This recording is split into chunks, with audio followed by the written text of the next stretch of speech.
మిత్రులందరికీ స్వాగతం. నా పేరు Padmavathi. Welcome to my channel. ఈరోజు మనం వినబోయే కథలు జలతారు కళల నుంచి గంటి భానుమతి గారు రచించిన ఈ అబ్బాయికి ఏం కావాలి, ఒక చక్కని కథను వినేద్దామండి.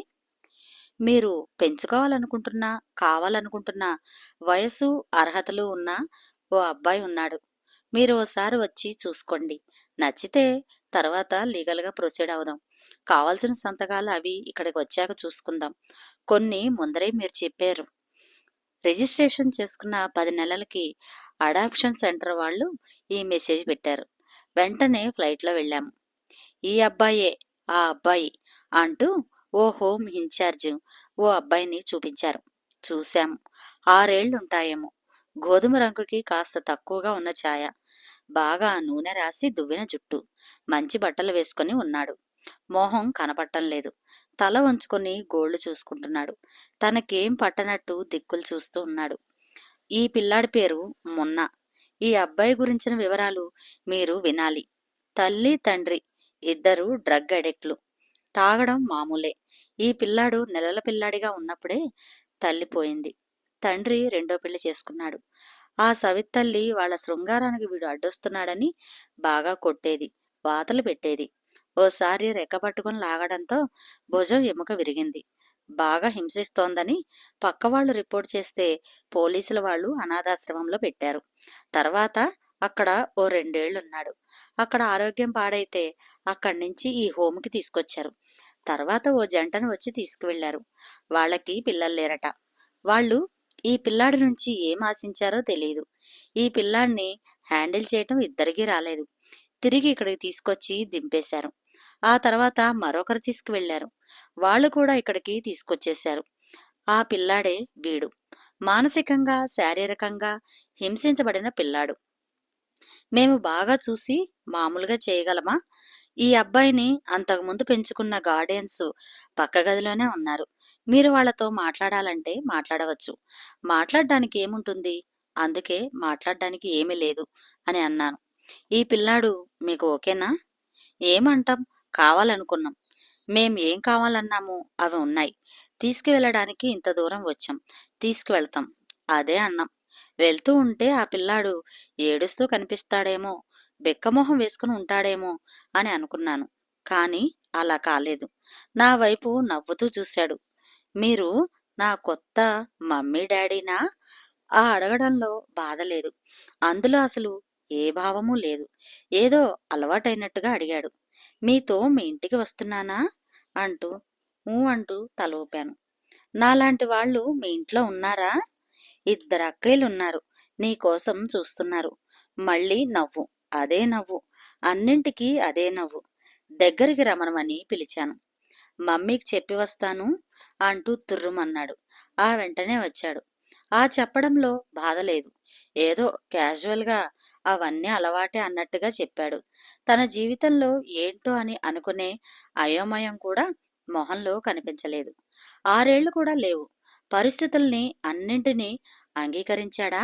ఆ చెప్తున్నప్పుడు కూడా నవ్వు చెదరలేదు. అది సంతోషంతో వచ్చిన నవ్వా, కొత్త వాళ్లతో వెళుతున్నందుకా? ఇంటికి తీసుకొచ్చాం. ఏమాత్రం కొత్త లేదు.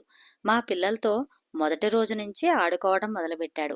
ఇంటికి ఎవరొచ్చినా ఆడవాళ్లని మమ్మీ, మగవాళ్లైతే డాడీ అని పిలుస్తూ ఉన్నాడు. అందరూ మమ్మీ డాడీలే. జాలి వేసింది. వీడికి మమ్మీ డాడీ అన్న పదాలకి అర్థం తెలీదు.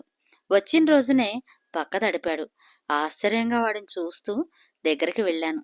కొడతావా అంటూ నా వైపు చూశాడు. ఆ చూపులో భయం లేదు. తప్పు చేశానన్న భావన అసలే లేదు. అదేదో అలవాటైనట్లుగా అడిగాడు. అడ్డంగా తలూపాను. సైకలాజికల్గా డిస్టర్బ్ అయిన పిల్లాడు. అనాథలా పెరిగిన పిల్లాడు. నువ్వు కొట్టవా? ఆ మమ్మీ బాగా కొట్టేది, తిట్టేది. అయినా నేనెప్పుడూ ఏడవలేదు. గొప్పగా చెప్తూ ఉంటే నోరు తెరుచుకుని చూశాను. ఆశ్చర్యంగా చూశాను. ఏడిస్తే మళ్ళీ కొడుతుంది కదా, అందుకే ఏడవను. ఏడవటం అంటే దెబ్బలు తినడం. అందుకే ఏడవను. వాడన్నది నిజమే. ఎవరేమన్నా ఏడవడు. వాడి కోసం కొన్న బొమ్మలు, రంగు పెన్సిళ్లు, డ్రాయింగ్ షీట్సు వేరే పిల్లలు తీసుకుంటే నవ్వేవాడు కాని దెబ్బలాడేవాడు కాదు. కోపంగా కానీ, అప్సెట్ అయినట్టుగా కానీ కనిపించేవాడు కాదు. తన వస్తువులు మరొకరు తీసుకుంటే బాధపడడా? ఏడవడా? ఏడవకూడదని అనుకున్నాడా? లేకపోతే తన రోజులు గడవడం కోసం లోపలి గొంతుకుని నొక్కేసుకుంటున్నాడా? కన్నీళ్ళని రెప్పల వెనకాల దాచేస్తున్నాడా? ఓ వారం రోజులు బాగానే గడిచాయి. డాక్టర్ సలహా తీసుకొని పక్క తడపటం అది కంట్రోల్ చేయించాను. కొన్ని పద్ధతులు నేర్పించాను. ఇంకా ఇప్పుడు వీడిని స్కూల్లో చేర్పించాలి. అంతకన్నా ముందు కొంత బేసిక్ చదువు ఇంట్లోనే నేనే చెప్పాలి. పిల్లలు స్కూళ్ళకి వెళ్ళిపోయారు. ఇల్లంతా నిశ్శబ్దంగా ఉంది. మొన్న అలికిళ్ళలేదు. బయటికెళ్ళిపోయాడేమో అన్న భయం లేదు. ముందు తలుపు తాళం వేశాను. వంటింట్లో ఏదో చప్పుడైతే అక్కడికి వెళ్ళాను. అక్కడ దృశ్యం చూసి భయంతో నా నోట మాట రాలేదు. వంటింటి మధ్యలో ఒక్కడూ నుంచొని ఉన్నాడు. వాడి చేతిలో కూరలు తరిగే కత్తి ఉంది. దాన్ని మొనకి కడుపుకి ఆనించుకొని ఉన్నాడు. ఒక్కసారిగా నా గుండె ఆగినట్లయింది. ఒక్క అంగలో వాడిని చేరుకున్నాను. ఆ ఏం చేస్తున్నావు? ఏమిటా పని? ఆ కత్తిని ఎందుకు తీశావు? కడుపులోకి దిగితే ఏమన్నా ఉందా? అంటూ వాడి చేతిలోంచి ఆ కత్తిని తీసుకున్నాను. నేను చూశానని వాడు భయపడలేదు. తప్పు చేసినట్లుగా తల వంచుకొనూ లేదు. పైగా నవ్వుతూ చూశాడు. కోపంగా ఏదో అనాలనుకున్నాను. కాని తమాయించుకున్నాను. ఏంటిది? ఏం పని చేస్తున్నావు? కడుపులో గుచ్చుకుంటే ఏం చేస్తావు? నొప్పి పెడుతుంది అని మాత్రమే అని దగ్గరికి లాక్కుని బుగ్గ మీద ముద్ద పెట్టుకున్నాను. తప్పు అలా చెయ్యకూడదు. ఇంకెప్పుడు చెయ్యకేం? సరే అంటూ తల ఊపాడు. అది సరే, అలా ఎందుకు చేశావు? కత్తిని ఇలా పొట్టలో గుచ్చితే స్వర్గానికి వెళతారట. స్వర్గంలో దెబ్బలు తిట్లు ఉండవట కదా. అక్కడంతా ఎంతో బాగుంటుందట కదా. అందుకని స్వర్గానికి వెళితే ఎలా ఉంటుందా అని చూస్తున్నాను. నా వెన్నుముకలోంచి వణుకు పుట్టుకొచ్చింది. కడుపులో కత్తి దిగితే చస్తారు. చావడం అంటే స్వర్గానికి వెళ్ళడమా? ఇంత భయంకరమైన ఆలోచన వీడికి ఎలా వచ్చింది అన్నది ఊహ కూడా అందలేదు. ఇన్ని రోజులు అలాంటి అనుభవాలు ఎదురై ఉంటాయి. చెమ్మగిల్లిన కళ్ళు, స్పందించని గుండె, సాటి మనిషిని స్పృశించని మనుషుల మధ్య ఇన్ని రోజులు ఉన్నాడు. ఎంతటి దీనస్థితి! ఈ అబ్బాయిని మార్చగలమా అనిపించింది. పాత జీవితం యొక్క ప్రభావం నుంచి బయటికి తేగలమా? పెంచుకోవాలన్న ఆలోచన తప్పు కాదు. కానీ సరైన నేపథ్యం చూసుకోలేదా? ఈ భయంకరమైన నేపథ్యం ఉన్న పిల్లాణ్ణి ఓ మంచి పౌరుడిగా దిద్దగలమా? మంచిగా పెంచగలమా? అది మా వల్ల సాధ్యమవుతుందా? ఇదే విషయమై నేను, విష్ణు చాలాసేపు చర్చించుకున్నాం. ఒక్కటి ఆలోచించు. మొన్న నిజంగా మన కొడుకైతే ఏం చేస్తాం? సైకలాజిస్ట్ దగ్గరికి తీసుకువెళతాం. ఇప్పుడు అదే చేద్దాం. ఇదే వయసులో మార్చడం కష్టం కాదు. ఆ పిల్లాడిని మారుద్దాం. మనలో ఒకడిగా చేద్దాం. అదే రోజు న్యూరో సైకలాజిస్ట్ దగ్గరికి మొన్నాన్ని తీసుకుని వెళ్ళాం. అంతా వివరంగా చెప్పాం. సహజంగా పిల్లలు సెక్యూరిటీని కోరుకుంటారు. ప్రేమని కోరుకుంటారు. అది పెద్దవాళ్ల దగ్గర నుంచి దొరకనప్పుడు అయోమయంలో పడిపోతారు. తప్పులు చేస్తారు. వీటన్నింటి ప్రభావం ఆ పిల్లల మీద పెద్దయ్యాక బాగా ఎక్కువగా ఉంటుంది. నిజానికి వీళ్ళ కలలు మన కలల కన్నా విశాలమైనవి, అద్భుతమైనవి. ఈ పిల్లాడు మామూలుగా అవ్వాలి. ముందర ఆ పిల్లాణ్ణి తనివి తీరా ఏడవనివ్వండి. ఇన్నాళ్ల బాధని పైకి రానివ్వండి. అప్పుడు పిల్లాళ్ళలో కాస్త మార్పు కనిపించవచ్చు. ఇది ఎలా అనేది మీరు ఆలోచించుకోండి. ఓ వారం రోజుల తర్వాత ఇంటి ముందు గుమ్మం మెట్ల మీద కూర్చునున్నాం. ఒక ఆట ఆడదామా అంటే, నటించడం అన్నమాట అంటే వాడికి అర్థం కాలేదు అన్నాడు. అయినా నవ్వాడు. నేనొకటి చెప్తాను. అలాంటిదే నువ్వు కూడా చెప్పాలి. సరేనా? సరే అన్నట్టు నవ్వుతూ తలూపాడు. నన్ను చిన్నప్పుడు అందరూ బాగా తిట్టేవారు, కొట్టేవారు. అప్పుడు బాధగా ఉండేది. చిన్నప్పుడు అంతా అలాగే గడిచింది. రోజూ ఏడ్చేదానిని. ఇప్పుడు నువ్వు చెప్పు అంటూ ఆ పిల్లాడి మొహం చూశాను. ఏదో ఆలోచిస్తున్నట్లు కళ్ళని చిన్నగా చేసి కన్నుగుడ్లని పైకి ఓ వైపు చూస్తూ ఉండిపోయాడు. నాకేం బాలేదు. ఈ ఆట నేనాడను అంటూ లేచి వెళ్ళిపోయాడు. నాకు తెలుసు ఇది చాలా కష్టం. అందుకని మెల్లిగా నా చెవిలో చెప్పు. ఎవరికీ వినిపించదు. ఆలోచించి సరే అన్నట్టుగా తల ఊపాడు. కాని నిశ్శబ్దంగా ఉండిపోయాడు. వీడి అమాయకపు బాల్యాన్ని ఎవరు దోచారు? వీడికి ఊహలున్నాయా? ఆశలుంటాయా? ఉన్నా అవి అడుగంటిపోయాయా? ఎప్పుడైనా మంచి మాటలు విన్నాడా? ప్రేమ, ఆప్యాయత అంటే ఏంటో తెలుసా? మరో 2 నిమిషాలకి వెచ్చటి ఊపిరి చెవి, మెడ దగ్గర చెప్పబోతున్నాడు. ఆకలేసినప్పుడు ఏమీ ఇవ్వనప్పుడు ఏడ్చాను. బాధ, నువ్వంటే ఇష్టం లేదు అని ఎన్నోసార్లు ఇంట్లో నుంచి తోసేసినప్పుడు బాధ, రాత్రంతా బయట చలిలో ఉన్నప్పుడు ఏడ్చాను. ఇలా చాలాసార్లు జరిగింది. అయితే ఈ మాటలు అంటున్నప్పుడు అదే నవ్వు. నీ పాత డాడీ నీతో మంచిగా ఉండేవారా? నిశ్శబ్దం. పాత మమ్మీ నవ్వాడు. ఆ నవ్వుకి అర్థం తెలీదు. అవన్నీ మర్చిపోవాలంటే అన్నీ ఓసారి చెప్పాలి. చెప్పు. నవ్వుతూ వెళ్ళిపోబోయాడు. చేతిని అందుకోబోతే చొక్కా చేతికి అందింది. దగ్గరికి లాగాను. వాడి మొహంలో నా మొహం ఉంచి కళ్ళల్లోకి చూశాను.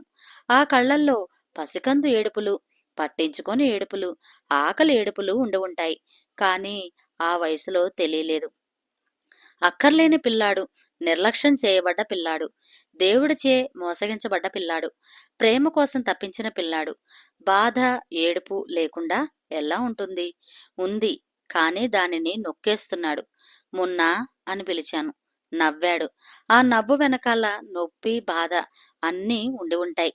నువ్వు చాలా చిన్నగా ఉన్నప్పుడు, కోపంతో నీ రెక్క పట్టుకొని లాగినప్పుడు, చలి రాత్రుళ్ళు బయట ముడుచుకుని ఉన్నప్పుడు, కోపంతో మీ పిన్ని నీ భుజం పట్టుకొని తోసేసినప్పుడు, భుజం ఎముక విరిగినప్పుడు ఏడ్చి ఉంటావు అని చెప్పింది.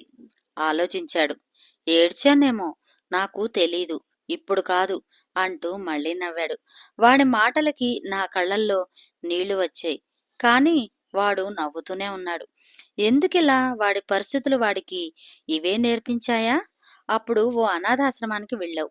అక్కడ సంతోషంగా ఉన్నావా? లేదనుకుంటా. ఎప్పుడు ఏడుస్తూ ఉంటానని ఊరుకోమని దెబ్బలు కొట్టేవాళ్ళు. ఏడిస్తే ఇంకా గట్టిగా కొట్టేవాళ్ళు. అప్పటి నుంచి ఏడవడం మానేశాను. దెబ్బలంటే భయం. అందుకే ఏడవడం మానేశాను. నా గుండె గొంతులోకి వచ్చేస్తోంది. కొత్త మమ్మీ, డాడీ నిన్ను బాగా చూసుకునేవారా? ఓ చిన్న పిల్లాడిని కష్టపెడుతున్నాను. ఆ కళ్ళల్లో నీళ్లు లేవు. కానీ బాధ ఉంది. కానీ నేనలా కాదు. బాగా అంటే నాకు తెలీదు. ఏడవడం మానేశాను కదా! వాడిని మభ్యపెట్టడానికి, మోసపుచ్చడానికి, అణిచిపెట్టడానికి వాళ్ళంతా ఎన్నుకున్న ఆయుధం తిట్లు, దెబ్బలు. నేను మభ్యపెడతాను, కానీ అందంగా మున్నాని సంతోషపెట్టేలాంటి అబద్ధాలు చెప్పగలను. అమ్మ ఆడుకోవడానికి చంద్రుడు కావాలని రాముడు అడగ్గానే సుమంతుడు అద్దంలో చూపించి సంతోషపెట్టాడా లేదా? మబ్బులతో ఆడుకోవాలని రాజకుమారి అడిగితే మంత్రులు దూది ముక్కలిచ్చి సంతోషపెట్టారా లేదా? అని అవన్నీ అబద్ధాలే, కాని సంతోషపెట్టాయి కదా! ఇక అలాంటివి నా దగ్గర జరగవు. నేను నిన్ను వదలను, నిన్ను కొట్టను, తిట్టను. స్కూల్కి వెళ్ళాలి, చక్కగా చదువుకోవాలి. నువ్వు ఎప్పటికీ మా ఇంట్లో ఉండు. నేను నీ మమ్మీని. ఎప్పటికీ, ఎప్పటికీ, ఇప్పటికీ అంటూ గట్టిగా దగ్గరికి లాక్కున్నాను. వాడి తలని నా భుజం మీద ఉంచి నా తలని వంచాను. నన్నెవ్వరూ ఇలా చేయలేదు, ఇంత దగ్గరికి తీసుకోలేదు అంటూ తలెత్తి నా కళ్ళలోకి చూశాడు. వాడి చూపులు నా చూపులతో కలిశాయి. అంతే, ఒక్కసారిగా గట్టు తెగింది. చెలియలి కట్ట దాటింది. డ్యాం పగిలింది. ఎంతసేపు అలా ఉన్నాడో తెలియలేదు. అనేక గ్రీష్మాల మధ్య వర్షం. ఆ రెప్పల చివర్ల సప్తరంగుల ఇంద్రధనుస్సులు. అద్భుతమైన ఆనందం. బుద్భుతం కాకూడదు. నా చీర, జాకెట్టు తడిసిపోయాయి. ఎలా ఉంది మిత్రులు? ఈ కథ గనక మీకు నచ్చినట్లయితే షేర్ చేసి, లైక్ చేసి, సబ్స్క్రైబ్ చేసి నన్ను ఎంకరేజ్ చేయండి. మరొక మంచి కథలో మళ్ళీ కలుస్తాను. Thank you. నమస్తే.